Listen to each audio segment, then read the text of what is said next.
Hello po guys, so nandito na naman po yung ating YouTube channel ko. So ngayon may tatanungin pala ako sa inyo. So ayan po, kasi yung nakaraan ko pang video nung December 30, nilibing nun si Tita Peda nung 2023. So ayan po, kasi nung ano pa lang kasi, nung pakatapos kasi ilibing si Tita Peda nung December 30 na dinalo pa namin si Lolo Oka. So ayan po nung 2023.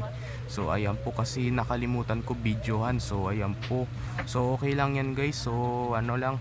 So ang date pa lang kasi ngayon it's May 4. So ayan po, ang date na ngayon ay May 4 na pala. So ayan po, it's Thursday.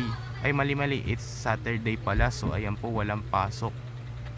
So ayan po guys, so medyo ginagawa pa lang yung taas namin. So ayan po, ayan, ginagawa pa lang kasi narinig yung pukpok eh. So ayan po, kasi yung nakaraan ko pang video nung ano pa lang yung dati kong video, nung June 3 pa lang yung video ko dun, nung pakatapos namin bumili ng lato-lato, bigla na lang nag brown out, kumurap yung ilaw.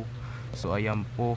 So ang sinabi ko pa kasi dun ay subscribe. So ayan, pero okay lang yan guys. So subscribe na yung sinasabi ko ngayon. So ayan po. So ayan po guys. So dito na lang po tatapusin yung video vlog natin ngayon. Si like and share and subscribe mo ko guys, para lagi kayo updated sa susunod kong video na in-upload. So ayan po, bye. Ito lang ako.